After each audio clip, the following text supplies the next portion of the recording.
Bismillahirrahmanirrahim. Alhamdulillahirabbil alamin. Wassalatu wassalamu ala asyrafil anbiya'i wal mursalin Sayyidina Muhammadin wa ala alihi wa sahbihi ajma'in. Assalamualaikum warahmatullahi wabarakatuh.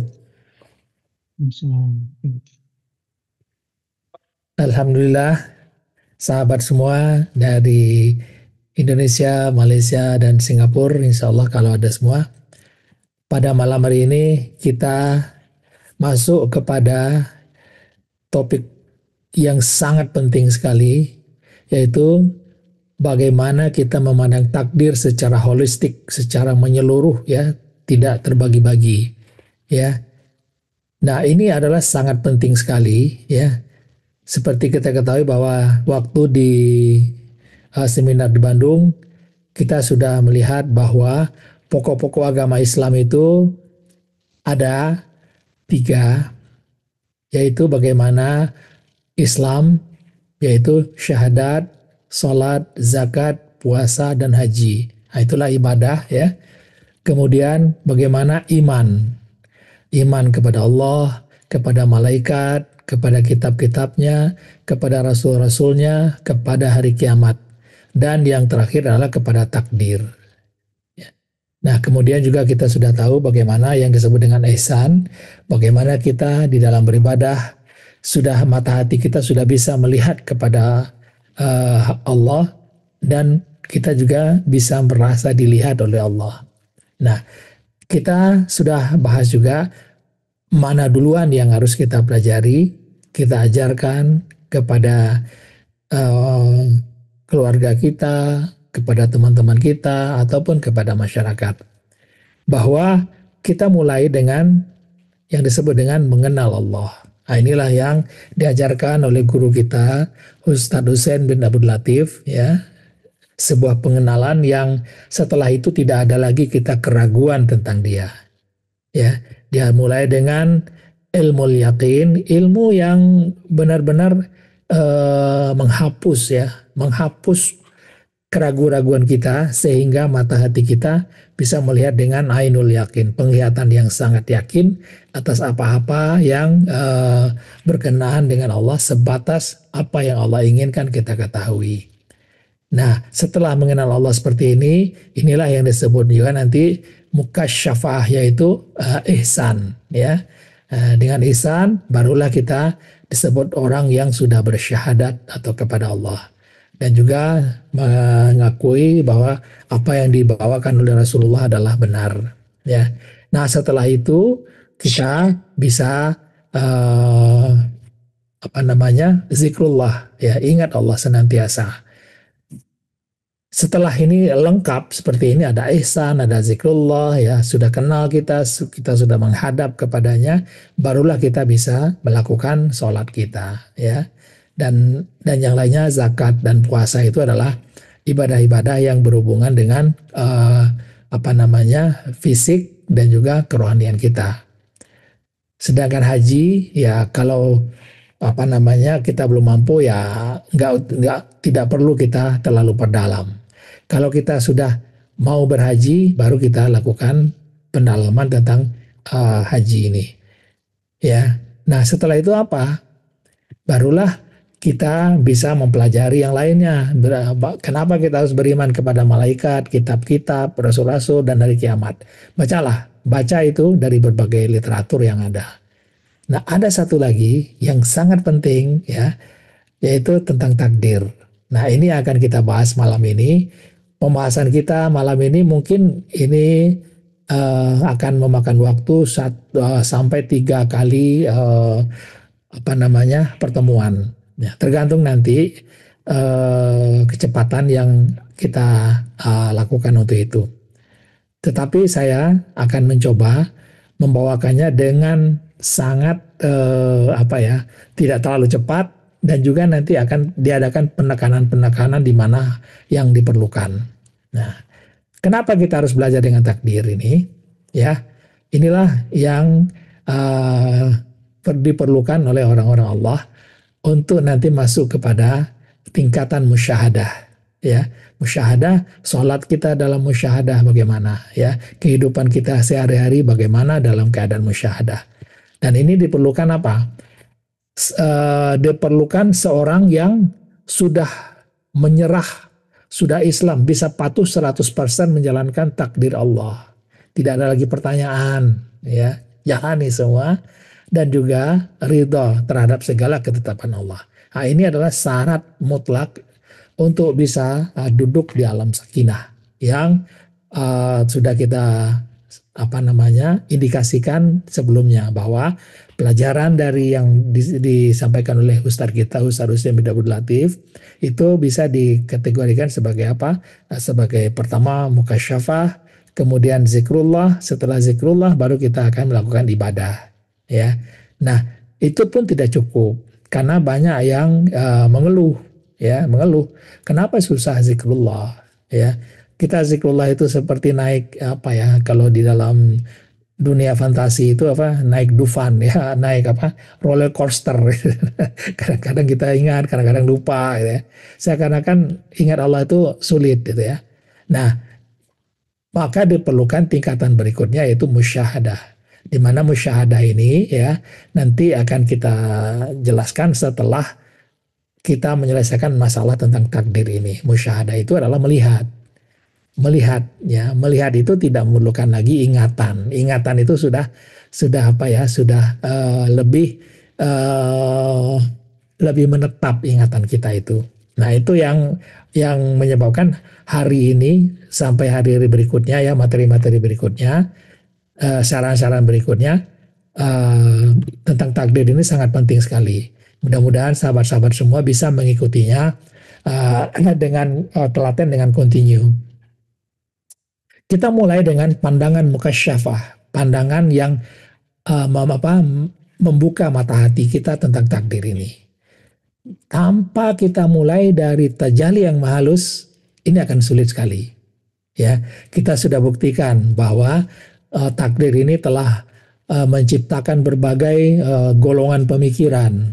Ada Jabariyah, Qadariyah, Asy'ariyah, atau dalam bahasa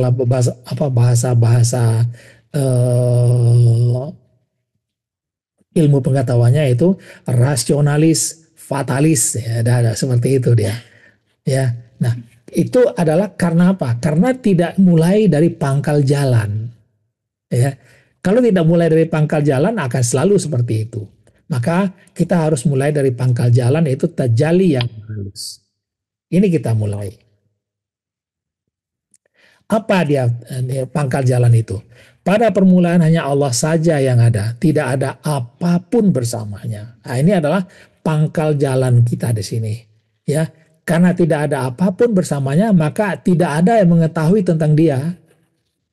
Tidak ada yang mengetahui tentang dia. Dia laisa kamitslihi syai'un. Kalau ada yang tahu tentang dia, maka ada dua kewujudan saat itu, ya. Karena hanya dia yang tahu. Maka dia tidak diketahui oleh siapapun, ya. Kemudian bukan rupa, ya, bukan umpama, ya, bukan juga huruf, bukan warna, bukan suara, bukan tidak terlihat oleh mata, dan dia juga bukan gelombang atau energi, ya, bukan semua.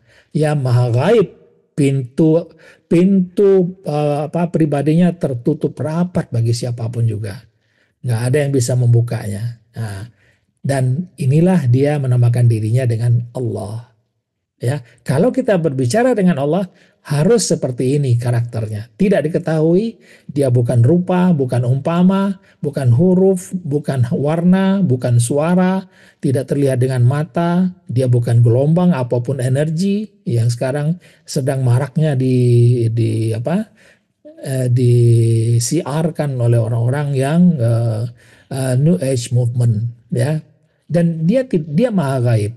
Maka kalau ada yang coba-coba mengatakan bahwa dia itu adalah ada rupa, ada umpama, ada huruf, ada warna, ada suara, terlihat mata, gelombang dan energi dan sebagainya, tebaslah dengan pedang tauhid. Tebas dia. Itu bukan. Ya, bukan seperti itu. Tebas. Ya. tempas dengan pedang tauhid, maka dia tidak ada rupa, tidak diketahui dan sebagainya. Jadi inilah Allah kita. Ya, Allah pada permulaan hanya Allah saja yang ada, tidak ada apapun bersamanya. Ya. Nah, jadi dialah Esa, barulah disebut dia Esa. Ya, Esa itu tidak berbilang, tidak ada selain dari dia. Kalau ada selain dari dia, walaupun hanya sesuatu yang kecil seperti ini nih, maka dia tidak lagi Esa, dia berserikat, bersekutu, ya, bersekutu dengan sesuatu walaupun dia kecil sekali, ya, bukan. Maka ini harus dihapuskan, lah, bukan seperti itu.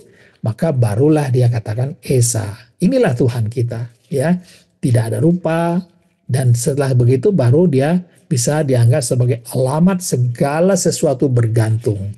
Kepada dialah semua bergantung, ya. Tidak beranak dan tidak diperanakan. Apalagi kalau dikatakan Allah itu beranak, ya.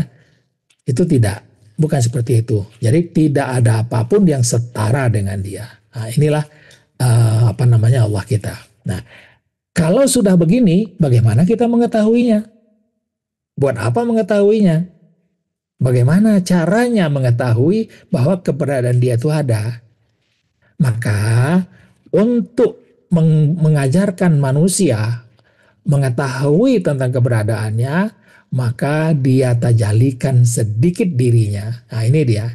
Tajali itu adalah untuk mengajarkan manusia, maka dia singkapkan sedikit tentang rahasia dirinya yang maha halus saja, yang yang dia umpamakan sendiri sebagai sebuah ceruk halus atau lubang yang tidak tembus. Nah, di dalam itulah semua yang berhubungan dengan ciptaan, ya, yang dia ciptakan, berikut dengan segala tingkah kurenah mereka sejak dari awal penciptaan mereka sampai dengan akhir kehidupan mereka. Nah, inilah yang disebut dengan surat An-Nur 3 ayat 35 yang disebut dengan bintang yang berkelip-kelip itu, itulah ibaratnya ciptaan semua di situ. Nah, itu dia. Nah, kalau kita gambarkan pengenalan itu, Allah tidak bisa dikenali, ya, laisa kamitslihi syai'un, maka dia tajalikan sedikit dirinya yang maha halus. Ini sedikit yang maha halus ini. Nah, di dalam yang sedikit inilah semua ciptaan berada. Ya, ini dia. Nah, ciptaan itu ada tirai nur, arash, air, sidratul muntaha, pena, al-mustawa. Ini adalah perangkat dari aras atau sidratul muntaha atau kerajaan Allah itu perangkatnya seperti ini yang di atas ini. Ada sidratul muntaha, ada air, arash, dan tirai nur. Tirai nur inilah yang akan melindungi semua yang ada di dalam ini dari terbakar dari cahaya zat yang sangat agung yang akan membakar siapapun yang terpandang kepadanya. Nah, langit dan bumi itu adalah ada cikal bakalnya seperti ini, satu dulu, ya. Maka dengan firman kun, barulah tercipta semua. Disinilah baru kita lihat, ya, bagaimana penciptaannya, bagaimana umurnya. Nanti akan kita lihat. Ya, inilah bumi dan angkasa luar, ya. Angkasa raya itu ada di sini, ada kursinya, ada langit 1 sampai ke 7. Nah, ini sudah kita pelajari di dalam pelajaran Ma'rifatullah yang diajarkan oleh sahabat kita Ustadz Abdul Aziz, juga menjelaskannya dengan sangat bagus sekali, ya. Nah, lalu mewujud atau memanifestasi. Jadi artinya apa? Yang maha halus mewujud dia, ya, memanifestasi, ya, menjadi apa? Ya, menjadi zat. Nah, ini wajibul wujud. Yang tadinya wajah yang maha halus itu disebut ma'rifat, lalu zat ini adalah wajibul wujud atau zat yang pertama. Lalu lauhul mahfuz ini adalah rencana agung Allah atau rencana yang akan terlaksana, ya, di dalam lauhul mahfuz ini sampai waktu yang akan ditentukan, ya.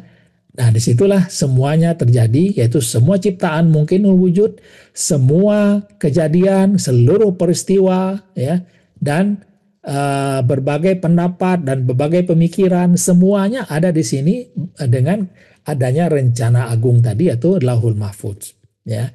Nah, ini yang kita lihat nanti, bagaimana lauhul mahfuz ini berubah menjadi takdir semua ciptaan, ya.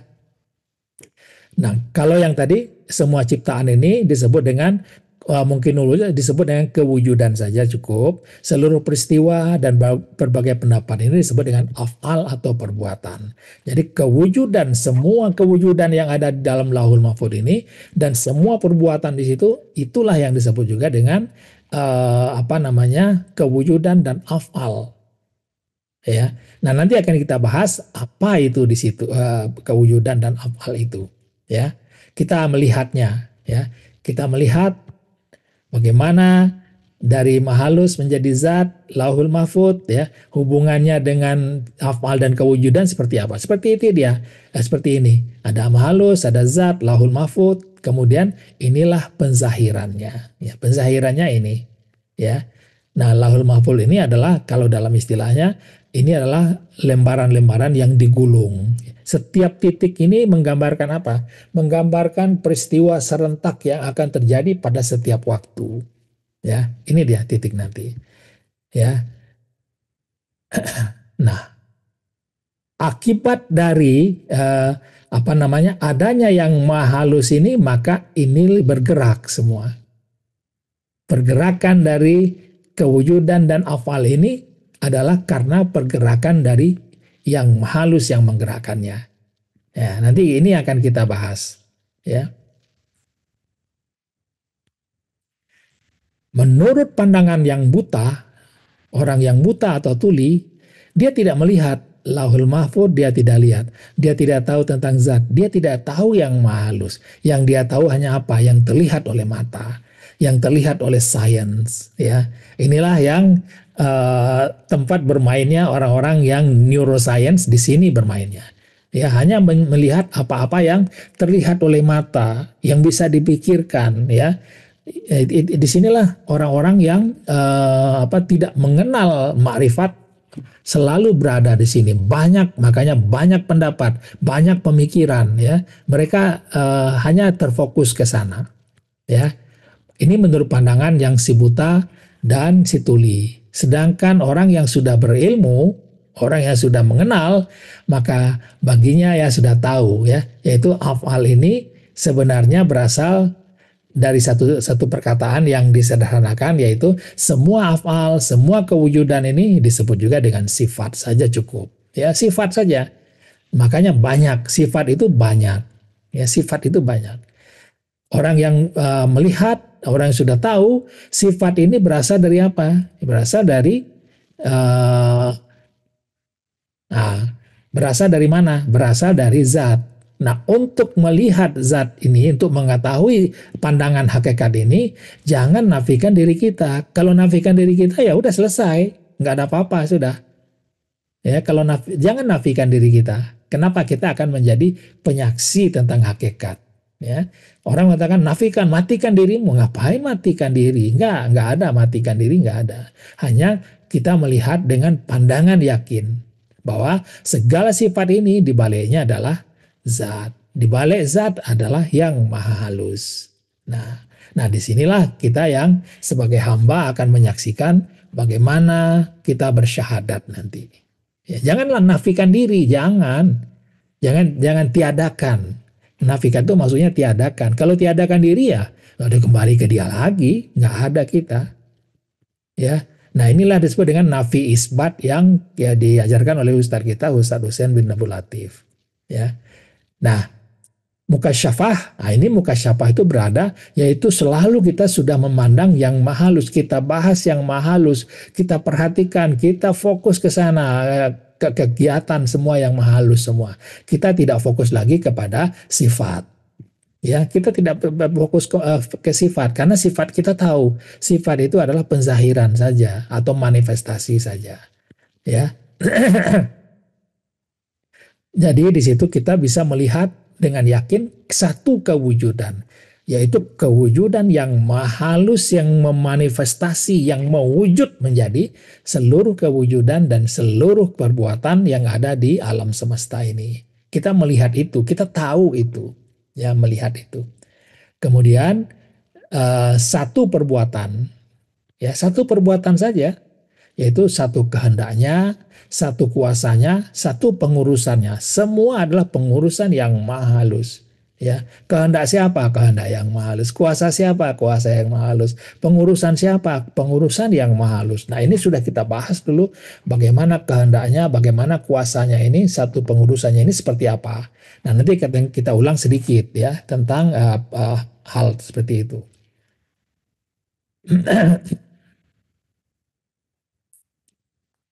Jadi dengan begitu maka kita sampaikan bahwa hanya satu drama saja di situ. Itu drama ilahi. Nggak ada drama saya, nggak ada. Drama kamu nggak ada. Hanya drama ilahi. Ya, kita adalah pemain saja. Pemain dari drama ilahi itu. Nah, ini yang mendasari takdir yang akan kita bahas ini. Ya. Nah, kalau kita pandangan marifatnya sudah jelas tadi ya, bahwa semua yang kita lihat, sifat dan sebagainya itu hanyalah bayangan atau kewujudan dari yang maha halus semata-mata. Ya, ini hanya mainan aja, apa mainan dari yang maha halus saja semua di sini. Bayangan kegiatan atau aktivitas yang maha halus. Nah, inilah yang mendasari ilmu yang telah diajarkan oleh Ustadz Kisah, Ustadz Hussein bin Abdul Latif. Ya, nah inilah yang menyebabkan apa yang terjadi di dalam Lahul Mahfud ini patuh 100%, patuh atau patuh ketat dia terhadap apa? Terhadap Lahul Mahfud atau rencana agung ilahi. Nggak ada yang meleset dari rencana agung itu. Nah, kalau kita lihat ya, ada mahalus, kemudian ada zat, ada law mahfud ya. Kalau kita lihat lagi, nah ini adalah semua berada di dalam yang mahalus ini. Ya, kalau kita perjelas sedikit, nah ini dia. Nah, semua ada di dalam. Semua ada di dalam ini dan mahalus ini nanti ada beberapa pengertian nanti. Mahalus itu terhadap diri Allah sendiri, mahalus itu seperti apa, dan terhadap semua yang ada di dalam Lauhul Mahfuz ini, mahalus itu apa, seperti apa. Nah itu nanti ada tiga pembagian yang akan kita bahas setelah ini, ada nanti. Ya. Nah, jadi kalau kita lihat, umpamakan ada gambaran wujud dan afal yang mahalus itu adalah seperti bayangan tangan kita di tembok. Kalau kita taruh tangan ada cahaya, kita taruh tangan kita di depan tembok, maka di temboknya akan ada bayangan seperti ini. Apapun yang terjadi dengan bayangan ini pasti berasal dari tangan yang ada yang menggerakkan itu. Nah, ini adalah perumpamaan ya, perumpamaan yang mahalus itu yang kita coba gambarkan. Inilah bayangan itu adalah kepatuhan yang ketat terhadap tangan itu sendiri. Segala sesuatu akan binasa kecuali wajahnya atau yang mahalus. Ini ayat-ayatnya, semua ciptaan itu akan binasa, akan tetapi wajah Tuhanmu atau mahalus yang memiliki kebesaran dan kemuliaan tetap kekal abadi. Ya. Kemudian kemanapun kamu menghadap di sana ada wajahnya yang mahalus. Ini orang yang mengenal dirinya dan mengenal Tuhannya, niscaya sudah pasti ia mengenal bahwa ia tiada mempunyai wujud bagi dirinya. Ini dari Imam Al-Ghazali ya dalam Ihya Ulumuddinnya. Tentu tidak wujud kita. Kenapa? Semua adalah manifestasi dari yang maha halus. Ya. Itu yang ilmu Allahnya ya. Tajali itu seperti itu. Nah, pengertian yang maha masuk kita sedikit ke pengertian tentang maha halus itu apa? Bahwa tidak terpisah antara Allah dengan ciptaannya. Karena ciptaan, baik itu wajibul wujud maupun mungkinil wujud, adalah manifestasi atau pewujudan atau perubahan dari maha halus dirinya. Ya, jadi tidak terpisah antara Allah dengan ciptaannya. Bagaimana Allah terpisah dengan dirinya? Ya enggak, tidak terpisah. Ya, hanya saja ini adalah yang perlu dicamkan betul-betul oleh sahabat-sahabat semua. Hanya saja ciptaan tidak bisa mengatakan dirinya adalah Allah. Nah, sekarang kan banyak tuh di YouTube atau pengajian-pengajian, di dalam diri saya ada Allah dan sebagainya. Terlalu kecil Allah kalau kayak gitu ya. Sebab setiap ciptaan mungkinul wujud hanyalah bagian-bagian yang lebih kecil lagi dari dirinya yang maha halus. Bagaimana dia akan bisa mengaku menjadi Allah? Untuk mengatakan bahwa dia adalah maha halus saja pun dia tidak bisa. Ya, kenapa tidak bisa? Kenapa?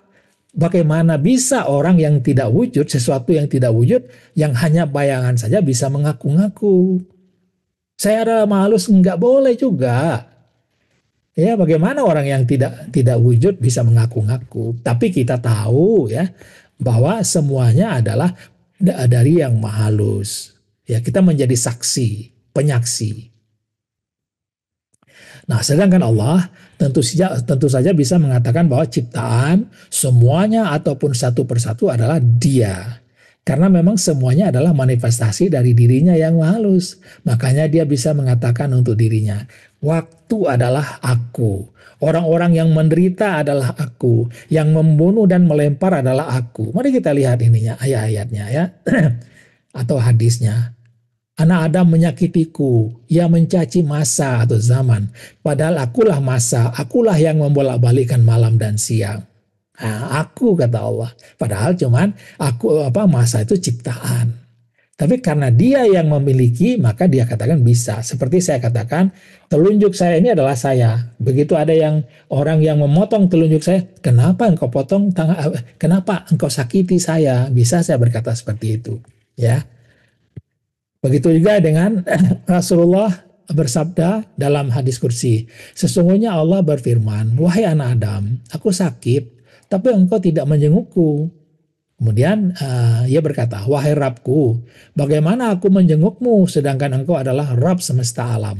Kemudian Allah menjawab, tidakkah engkau tahu, hambaku si fulan sakit dan engkau tidak menjenguknya. Tidakkah engkau tahu kalau engkau menjenguknya niscaya engkau akan mendapati aku bersamanya. Ya, maksudnya di situ adalah yang halus ya. Aku lapar tapi kamu tidak memberiku makan. Aku kehausan tapi kamu tidak memberiku minum. Artinya ini adalah memberi bantuan kepada orang-orang yang miskin. Ya, begitu juga ya ketika Rasulullah membunuh, maka Allah langsung menurunkan menurunkan surat Al-Anfal ayat 17.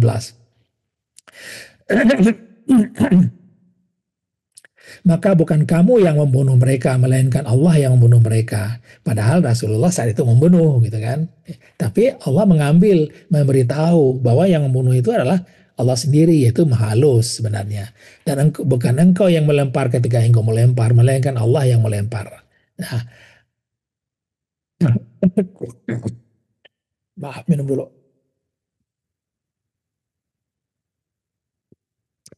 Nah itulah bagaimana Allah bisa mengatakan ciptaannya itu adalah Dia. Maka kita bisa masuk kepada pengertian yang maha halus.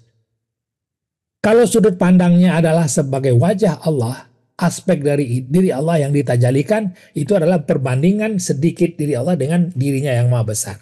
Itu adalah yang maha halus, perbandingan antara yang ditajalikan dengan yang tidak ditajalikan. Maha halus adalah bagian dari diri Allah, yaitu wajahnya, bukan keseluruhan Allah. Ia adalah yang ditampakkan atau ditajalikan agar ciptaan dapat mengenal Allah. Ciri-ciri atau implikasinya yang hadir di balik semua fenomena itu maha halus. Wujud yang bisa dikenali oleh para arif maha halus. Digambarkan dalam Quran surat Al-Baqarah 115, kemanapun menghadap di situ ada wajahnya. Yang dilihat saat musyahadah. Nanti akan kita masuk kepada bab ini. Sebagai satu-satunya wujud ya dalam manifestasi. Dalam tatanan dunia ciptaan hanya maha halus yang benar-benar wujud. Semua ciptaan hanyalah manifestasinya. Jadi semua perbuatan adalah perbuatan yang maha halus. Dunia adalah permainannya. Manusia tidak boleh berpikir dan memutuskan. Segala sesuatu telah tertulis dan dijalankan olehnya. Nah, ini dalam dunia dalam alam manifestasi seperti itu. Nah, sebagai yang meliputi, nah ini juga sebagai yang meliputi Lauhul Mahfuz ya, maka maha halus itu lebih kecil dari apapun juga. Lebih kecil, lebih halus dari quark atau partikel dasar yang terkecil, lebih halus dari energi, lebih halus dari gelombang, lebih halus dari itu ya. Maka tak terbatas dalam cakupannya. Jadi meliputi segala yang ada di Lahul Mahfuz dan tidak dapat ditangkap oleh alat manusia, sumber dari gerak dan perubahan seluruh isi semesta ini. Nah, itulah yang disebut dengan yang maha halus ya. Jadi semakin seorang hamba Allah mengenal Allah, maka justru ia semakin sadar akan keterbatasannya dan semakin tunduk dia bahwa tiada yang dapat memahami Allah kecuali sebatas yang Allah izinkan untuk dikenal. Hal ini sejalan dengan tiga prinsip besar, yaitu Allah Maha Besar, Allah Maha Tinggi, Allah Maha Suci. Tidak ada satu makhluk pun yang dapat memahami secara utuh atau keseluruhan. Apa yang manusia pahami adalah seberkas dari apa yang diizinkan oleh Allah untuk kita pahami. Ya. Kemudian laisa kamitslihi syai'un, tidak ada sesuatu yang serupa dengan dia. Ini kemudian maka untuk mempelajarinya pakailah batasan wilayah pengenalan Al-Qur'an. Ya, Allah memperkenalkan dirinya dalam Al-Qur'an dengan nama-namanya, bisa Asmaul Husna, sifat-sifat, ya, ma'rifat, ya. Kemudian melewati batas ini maka disinilah muncul syirik kafi atau halus, bahkan juga penyimpangan-penyimpangan seperti wahdatul wujud, penyerupaan Tuhan dengan makhluk, dan sinkretisme yang lain-lainnya seperti yang diberikan oleh orang yang New Age Movement. Nah, ini pemahaman yang halus. Mudah-mudahan sahabat-sahabat sudah tidak ragu lagi. Mahalus itu adalah pertama, mahalus dengan diri Allah yang Maha Besar, itu bandingannya. Dan mahalus ini adalah semua ciptaan ada di sini. Nah, semua ciptaan yang ada di dalam sini itu juga mahalus dari ciptaan itu dia. Ya, mahalus itu, mahalus dari atom, mahalus dari quark, partikel dasar, mahalus lagi dari itu. Sehingga yang mahalus itu meliputi semua yang ada di dalam ciptaan itu, seperti air meliputi semua yang ada pada sebongkah es, ya. Nah, itu. Nah, ini adalah dasar. Tanpa ini maka kita akan terjerumus kepada wahdatul wujud. Tanpa ini. Maka sekarang baru kita masuk kepada Lauhul Mahfuz. Apa itu Lauhul Mahfuz? The Grand Design. Grand Design. Nah, ini Lauhul Mahfuz. Ya, setiap titik-titik yang ada ini yang kita sebut dengan The Grand Design, semuanya menggambarkan takdir dari semua ciptaan. Nah, kalau kita lihat sebagai seorang manusia, maka inilah kitab takdir kita. Satu titik ini adalah kitab takdir kita sendiri. Dan karena rencana Allah itu, grand design itu adalah meliputi seluruh ciptaan, maka pergerakannya itu tidak satu titik tidak. Satu masa bergerak semua serentak, ya, dari yang terkecil sampai yang terbesar itu bergerak dia serentak. Ya, serentak sesuai dengan berjalannya waktu. Nah, itulah kehebatan dari rencana Allah Subhanahu wa taala. Nah, kita nanti akan berbicara tentang kitab takdir ini. Bagaimana Lauhul Mahfuz, bagaimana kitab takdir ini. Bagaimana berjalannya Lauhul Mahfuz kepada kitab takdir, dan bagaimana kitab takdir itu berjalan kepada manusia untuk mewujudkan tindakan dan perbuatannya. Nah, kita sampai ke sana nanti. Ya. Nah, inilah pandangan mukasyafah tentang the grand design. Jadi kita melihat semua tindakan manusia, afal atau perbuatan seluruh ciptaan ataupun manusia, ya, semua itu pasti sama dengan kitab takdirnya masing-masing. Pasti sama. Dan kitab takdir ini pasti sama dengan salah satu tempat di dalam Lauhul Mahfuz ini yang berhubungan dengan ciptaan itu sendiri.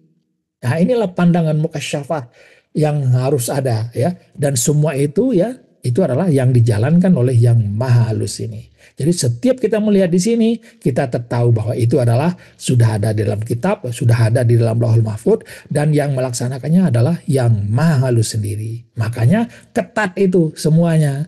Yang mencuri ketat dia jadi pencuri, ya. Yang kitab takdirnya orang baik, tetap dia menjadi orang baik sampai ada perubahan di dalam kitab takdir ini, dan kitab takdir yang berubah ini pasti ada perubahan di sini. Nah, ini yang kita bahas nanti secara detail, ya. Sehingga tidak ada lagi keraguan lagi, pertanyaan-pertanyaan lagi dari sahabat-sahabat tentang Lauhul Mahfuz atau tentang takdir ini, ya. Mari kita lihat, ya.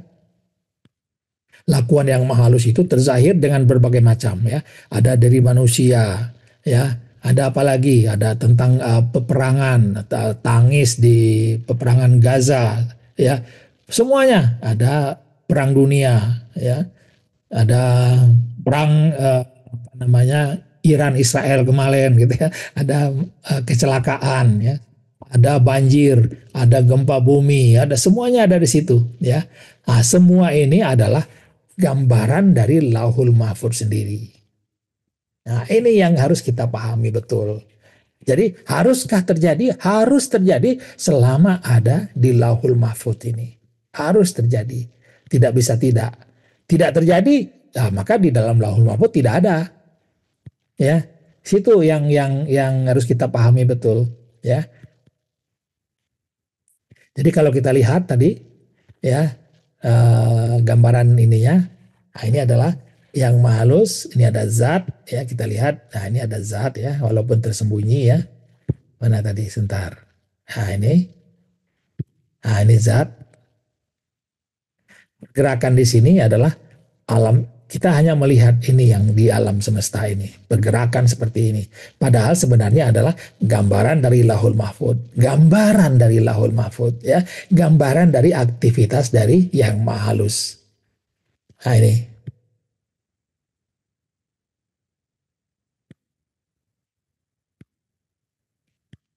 Nah inilah yang disebut dengan kepatuhan ketat dari Lauhul Mahfuz. Dari bayangan atau manifestasi dari yang maha halus. Pasti seperti itu terjadi. Nggak bisa tidak.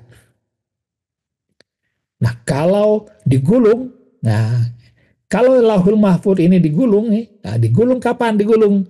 Ya digulung kalau sudah selesai peran semua. Itu disebut dengan kiamat pertama nanti.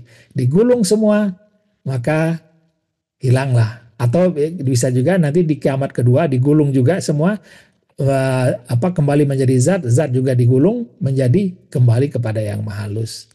Ya, kembali dia hanya Allah yang ada. Nah, ini pada akhirnya juga hanya Allah saja yang ada, tidak ada apapun bersamanya. Nah, ini adalah sangat fundamental dari ilmu yang telah diajarkan oleh Ustadz kita kepada kita. Ya. Baru kita setelah mengenal tajali, pengertian dari yang maha halus, Lauhul Mahfuz, ya sekarang baru kita masuk kepada predestin atau takdir itu seperti apa. Ya, ini baru takdir.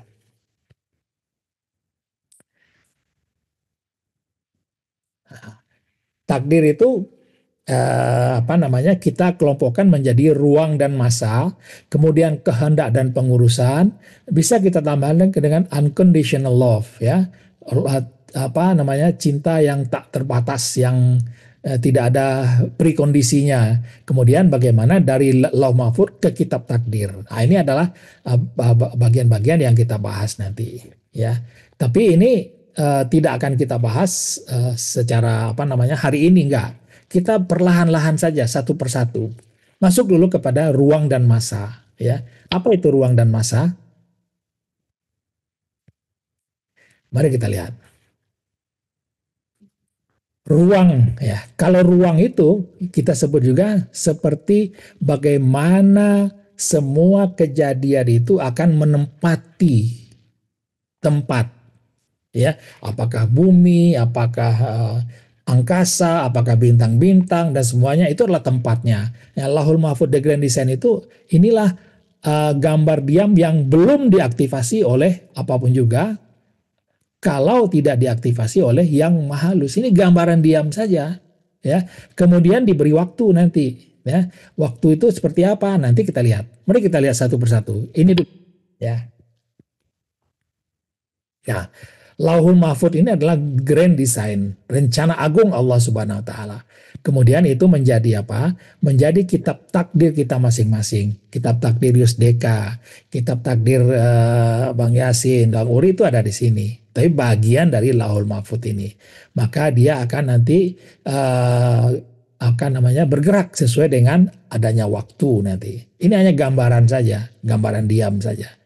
Nah, inilah disebut dengan ruang. Ruang uh, apa namanya? Semua kejadian itu nanti ada di dalam ruangan ini atau di dalam grand design atau Lahul Mahfuz ini.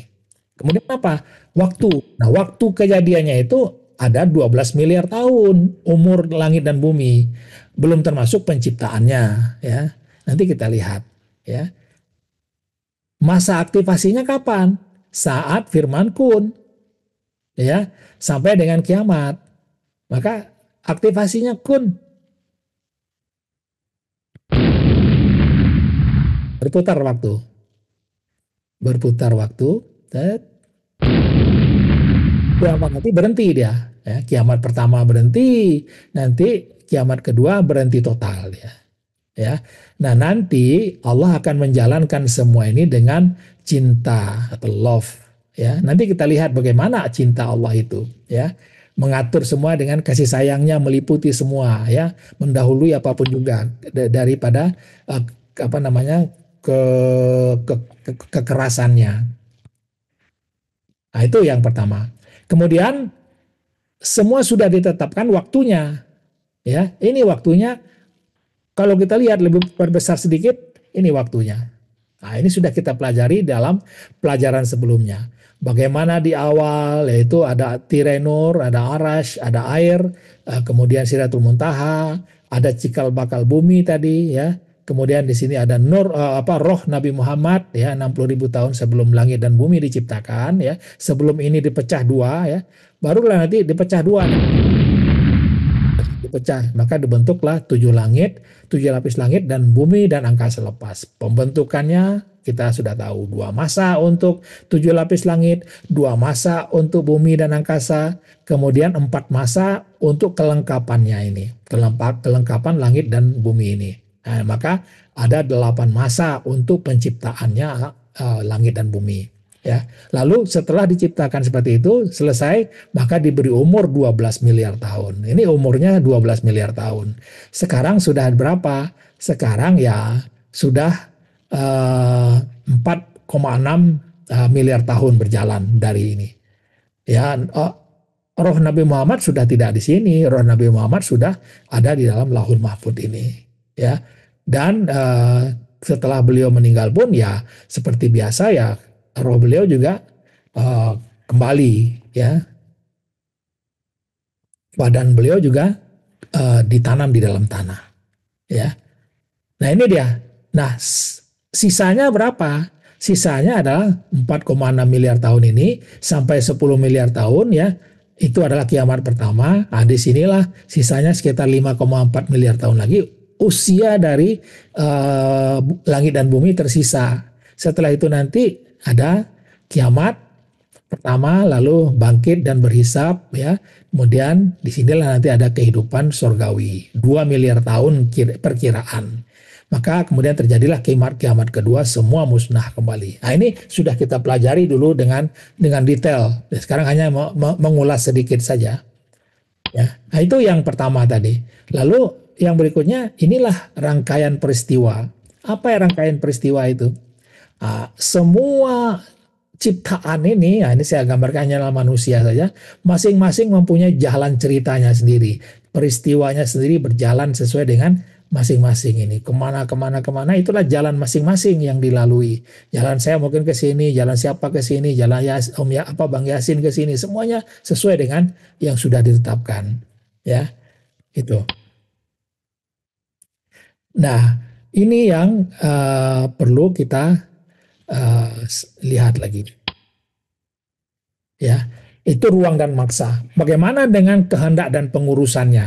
Nah, ini kehendak dan pengurusannya kita lihat. Nah, ini sudah kita bahas juga dulu. Kita hanya review saja sekarang. Kalau kita lihat kehendaknya, nah, di dalam Lauhul Mahfudz itu kehendaknya akan berjalan sesuai dengan apa? Sesuai dengan kitab induk yang Lauhul Mahfudz itu yang kriterianya seperti ini. Dia sudah berjalan. Jadi semua yang ada di dalam Lauhul Mahfudz ini semua sudah berjalan sejak adanya kun tadi, atau kalau dalam sains disebut dengan ledakan besar, ya. Semua sempurna, baik, terbaik dan lengkap. Maksudnya apa? Ya, sudah dituliskan, ya. Tidak ada satupun yang tidak tertulis di dalam Lauhul Mahfudz ini. Itulah kesempurnaannya. Dia tidak akan pernah berubah. Setiap perubahan sudah tertulis juga di dalam kitab induk tersebut. Jadi tidak pernah berubah lagi dia. Ya, bukan begitu saja gitu ya, tapi setiap perubahan ya yang kita kira semua bisa berubah, kita bisa merubah takdir gitu ya. Setiap perubahan yang kita alami itu sudah ada. Apakah kita berdoa, kemudian takdir kita berubah karena doa, itu sudah tertulis itu. Doa kita itu hanya apa? Hanya aktivitas mengikuti apa namanya berubahnya takdir kita itu, ya. Bukan karena doa kita, tidak. Bukan karena usaha kita, tidak, ya, tapi semua mengiringi perubahan itu supaya perubahan itu terwujud. Nah, inilah kelemahan orang melihat bahwa dialah yang merubah takdir itu dengan doanya gitu. Padahal takdirnya sudah berubah, dan turunnya takdir itu menjadi sebuah kenyataan itu mengikuti waktu. Setiap waktu itu manusia akan berdoa. Berdoa pun hanya orang doanya itu sudah tertulis di dalam Lauhul Mahfuznya. Nah, itu dia. Tidak ada yang dilupakan. Wah, bagaimana mau dilupakan? Dia adalah perencana yang bijaksana, perencana yang sangat agung, yang tidak akan pernah melupakan sesuatu apapun juga. Dan sudah diizinkannya. Artinya apa? Setiap yang akan terjadi, setiap yang tidak terjadi itu tergantung dari izinnya sendiri. Kalau diizinkan pasti terjadi. Kalau tidak diizinkan tidak akan terjadi. Ya. Nah, ini yang orang yang luput melihatnya bahwa doa saya dikabulkan, bukan doa saya dikabulkan.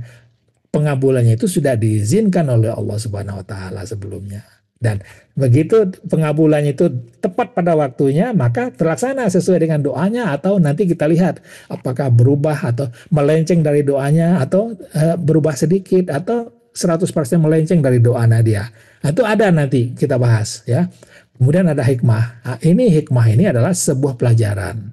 Ya, pelajaran yang berguna untuk apa? Untuk membangun peradaban manusia yang akan dibutuhkan untuk kehidupan di masa-masa yang mendatang, ya. 100 tahun dulu ada berbagai permasalahan, maka orang yang berhasil membaca hikmahnya, maka dia akan membangun peradaban, ya. Orang yang tidak bisa membaca hikmah, maka dia tidak akan membangun peradaban. Dia akan menggerutu terus, ya, dia akan mengomel terus dia.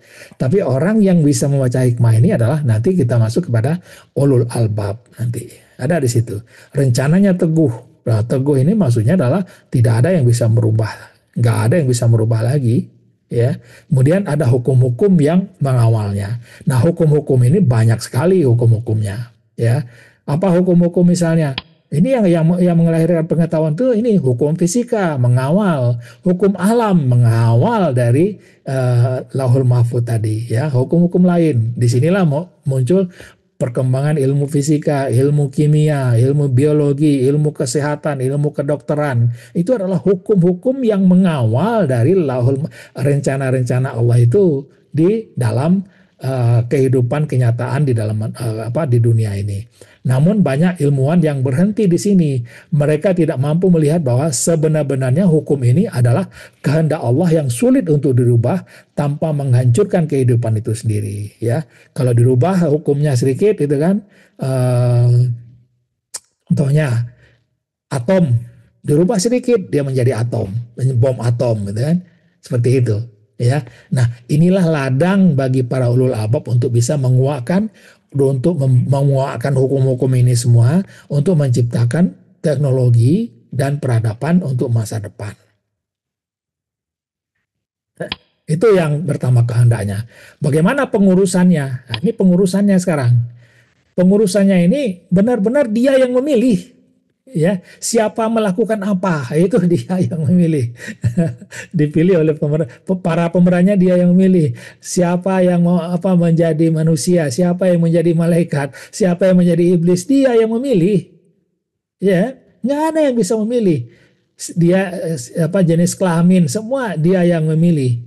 Ya, orang baik, orang buruk, ada peranannya, tempat dan waktunya di mana. Saya adalah orang Indonesia, Bang Uri orang Malaysia, gitu. Itu dia, keputusan dia semua. Ya, ujiannya bagaimana? Beda. Ujian Bang Yasin dengan saya beda, dengan sahabat semua beda. Nah, hikmah yang dibaca pun berbeda. Ya, ada orang yang bisa membaca hikmah apa? Hikmah ala ilmu alam, maka lahirlah ilmuwan apa namanya? Ilmuwan tentang fisika, kimia, biologi dan sebagainya. Itulah hikmah ya yang dibaca oleh para pemeran-pemeran ini ya. Nah, sekarang umat Islam ternyata menjadi keteteran di dalam membaca hikmah ini, ya kan? Keteteran sekali. Kecuali dulu waktu generasi Islam pertama, ya, pada Ibnu Ghazali, Ibnu Rushd dan sebagainya itu menjadi orang-orang yang bisa membaca hikmah. Sampai sekarang karya-karya mereka itu apa namanya dihormati orang, dikagumi orang, ya. Itu dia, orang yang bisa membaca hikmah. Itu dia yang memilih. Ya, bukan Al-Ghazali, bukan siapa, bukan Ibn Rushd yang menemukannya. Bukan Newton, bukan semuanya, bukan itu. Allah yang, bukan mereka yang memilih, Allah yang memilihnya. Lalu apa? Allah yang memfasilitasi semua. Fasilitasinya apa? Jalan cerita tiap orang berbeda. Narasi atau literasi, pengajaran-pengajarannya berbeda. Anasir dirinya berbeda ya, memori atau rasa arahan atau ilhamnya ya. Kalau anasir diri manusia berbeda dengan tumbuh-tumbuhan, bisa dengan hewan, berbeda dengan hewan, ya berbeda dengan jin, berbeda dengan malaikat. Ya, pada manusia pun anasir dirinya ya walaupun sama yaitu nyawa, badan, ruh dan hati, tapi masing-masing itu punya ini sendiri, karakter sendiri-sendiri ya untuk dijalankan di dalam lahul mahfuz nanti. Ya, jadi apa? Semua hanya melakukan saja, just do it, ya, melakukan biasa, hidup biasa saja semua sebenarnya, ya. Nah, nanti pada akhirnya ini yang harus kita pahami betul. Kalau sudah paham seperti ini, maka tidak ada cara lain bahwa semua kita harus menyerah 100%. Itulah Islam. Menyerah 100% kepada takdir ilahi. Ya, nanti ini yang jadi fokus kita, ciri-cirinya seperti apa nanti ada. Kemudian keredaan, tidak bertanya dan tidak merungut. Nah, inilah nanti akan dibalas, diberi imbalan surga karena semua sudah menjalankan perannya sesuai dengan perannya masing-masing. Ya, orang jahat perannya jahat, orang baik perannya baik, jin perannya ya, seperti jin, orang setan seperti itu ya.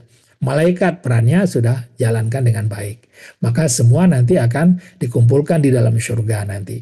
Nah, ini nanti punya konsekuensi tersendiri nanti, ya.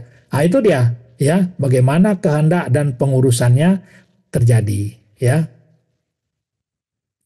Nah, ini baru masuk kita kepada bagi Allah sendiri bagaimana takdir atau predestin ini. Ini sampai di sini nanti kita selesai ya. Ada dua slide lagi ya. Takdir bagi Allah apa? Seperti apa takdir itu? Ya, ini dia. Bagi Allah, kamu nggak wujud, kita tidak wujud sudah. Semua adalah manifestasi dirinya yang mahalus. Dia bermain dengan sedikit dirinya yang mahalus.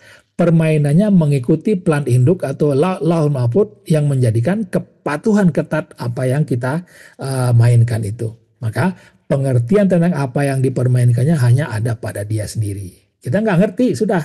Jalankan sudah. Ini kenapa ya Allah? Nggak bisa bertanya nanti. Ya. Nah, kemudian apa? Setiap yang diberi haknya di dalam LM, setiap orang diberi haknya di dalam Lauhul Mahfud, yaitu skrip atau takdirnya. Kamu perlakukan mengikuti skripmu. Itulah yang terbaik buatmu, yang terbaik. Ya, tadi sudah kita bahas bagaimana Allah mengaturnya. Maka apapun juga keputusan dan perbuatanmu itu adalah kepatuhanmu terhadap skripmu. Kamu tiada pilihan dan tiada hakmu untuk bertanya. Nah, itu apa bagi Allah itu ya. Nah, setiap skrip itu ada ujiannya, ya, karena dengan ujian itu Allah mengajar, ya, mengajar apa yang kita tidak ketahui. Namun jangan risau, sebab semua ujian itu sesuai dengan beban yang bisa kita pikul. Ia akan berakhir pada waktunya. Juga di sebalik tiap ujian pasti ada hikmah. Pelajaran yang bisa dipakai di sini adalah kita melangkah untuk langkahmu yang berikutnya apa. Kita petik pelajaran itu untuk langkah berikutnya. Lalu apa? Nah, ini. Nah, bumi adalah madrasah ilahiyah. ilahiyah. Nah, ini yang paling penting kita ketahui. Inilah mainan atau apa namanya tempat bekerjanya ulul albab nanti. Bumi adalah madrasah ilahiyah, tempat manusia diuji dan dilatih sebagai persiapan manusia menjadi khalifah di bumi-bumi lain atau eksoplanet yang ada di angkasa lepas. Madrasahnya ada di bumi ini, ya. Ya kan, persiapannya ada di bumi. Nah, setiap ujian hidup, baik itu bencana alam seperti banjir, gempa bumi, tsunami, penyakit, penyakit lama ataupun baru, pandemi, endemi, kesulitan hidup yang mulai dari yang kecil-kecil sampai dengan kesulitan yang besar dan berat, semuanya itu mengandung bahan pelajaran atau hikmah bagi umat manusia. Baca itu, di baliknya apa? Dengan cara-cara itulah Allah mengajari umat manusia hal-hal baru yang sebelumnya tidak diketahuinya. Bahkan nih, peperangan kecil maupun besar, pembunuhan tunggal ataupun massal, semuanya adalah mengandung bahan pelajaran bagi manusia untuk bertahan hidup dan untuk menyiapkan misi besar umat manusia untuk menaklukkan angkasa lepas dan untuk mengembalikan jin dan setan yang hidup di eksoplanet untuk kembali beriman kepada Allah. Nah, hasil dari ujian itu adalah ilmu-ilmu pengetahuan baru dan berbagai bidang yang bermuara pada penemuan-penemuan alat dan teknologi baru untuk memudahkan kehidupan umat manusia dari masa ke masa. Nah, kualitas manusia yang cocok untuk menerima pengajaran-pengajaran di madrasah ilahiyah ini adalah para ulul albab.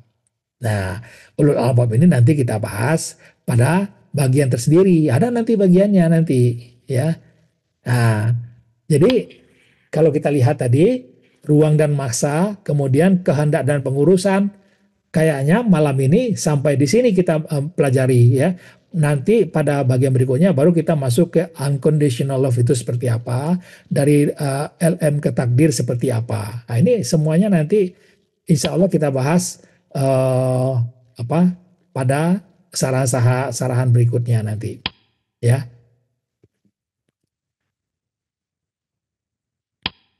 Jadi kita berhenti di mana tadi? Kita berhenti di sebentar.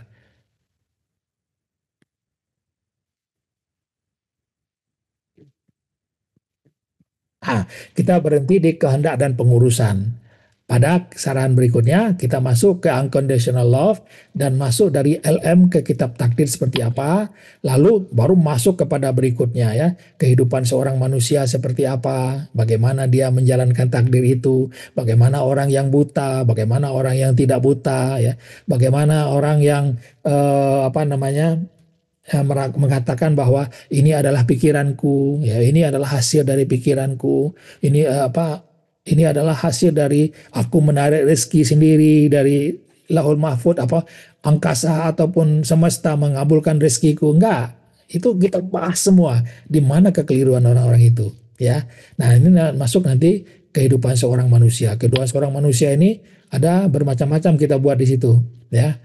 Nanti kita lihat sebenarnya ada pentas dunia, ada kitab takdir, ada proses sakaratul maut gimana, ada kampung akhirat, sikap orang-orang Allah gimana, sikap kebanyakan manusia gimana. Ada nanti kita bahas semua, ya, insya Allah, ya, pada bagian berikutnya. Nah, ini adalah selesai pada bagian pertama dari apa namanya kajian kita malam ini, yaitu melihat takdir secara holistik, ya. Ya, kita pelan-pelan saja, ya. Kita pelan-pelan saja karena kalau diberikan secara apa namanya secara penuh dengan waktu berjam-jam, ya, nanti otak kita juga apa namanya lelah otak kita menerimanya. Tapi materinya udah siap semua insya Allah, ya. Insya Allah nanti setelah materi ini selesai nanti tidak ada lagi pertanyaan, sahabat-sahabat semua. Nggak ada pertanyaan tentang takdir ini. Tidak ada pertanyaan tentang apa namanya kehidupan ini. Semuanya tinggal apa? Just do it, ya. Ridho, kemudian kita patuh dan tunduk kepada takdir ilahi. Bagaimana kita melihat masa lalu, bagaimana kita melihat sekarang, bagaimana kita melihat masa depan. Nah, ini nanti semua insya Allah terjawab di sini. Dan di mana kelemahan-kelemahan yang ada bagi orang yang mengatakan apa Jabariyah, Qadariyah dan juga Asy'ariyah, ya. Kalau kita tidak wujud, bagaimana kita akan mengatakan kita bisa berusaha atau kita bisa berdoa, kita bisa berpikir dan sebagainya. Nah ini nanti terjawab insya Allah. Ada yang takdir mubram dan takdir apalagi itu namanya, ya itu terjawab insya Allah semua nanti. Ya, nah demikian sahabat ya 1 jam lebih sedikit kita tutup acara ini dan kembalikan ke siapa nih? Ke ke Bang Yasin atau gimana? Bang Yasin mana Bang Yasin? Langsung ditutup saja, Pak. Langsung tutup saja ya. Bang Iya, Bayu nggak ada ya? Lagi iya. apa namanya? Ya ini ada banyak nih, ada sahabat Johri, ada Kamri, ada wah banyak, ada berapa orang nih hari malam ini? Ada sekitar 79 orang ya. Insya Allah 80. ya, yang insya Allah sangat bermanfaat ini ya. Dengan begitu nanti insya sahabat-sahabat nggak ada pertanyaan lagi tentang yang takdir udah ya. Tinggal apa? Tinggal just do it, amal semua ya. Menjadi apa? Menjadi hamba Allah, menjadi khalifah, menjadi khalifah pengemban amanah. Itu pengemban amanah itu nantilah ya. Kita hanya sekedar tahu saja cukup. Tapi ulul albab mudah-mudahan nanti muncul tuh di Indonesia, muncul di Malaysia, muncul di negara-negara Islam, di Singapura dan sebagainya. Ya, ulul albab ini paling penting. Nanti akan kita bahas pentingnya ulul albab ini. Ya, demikian sahabat-sahabat. Mudah-mudahan penasaran dengan materi ini, ya, sehingga untuk yang Insya Allah minggu depan kita ketemu lagi sekali lagi ya, dalam jam dan waktu yang sama, tempat yang sama. Billahi taufiq wa hidayah. Assalamualaikum warahmatullahi wabarakatuh.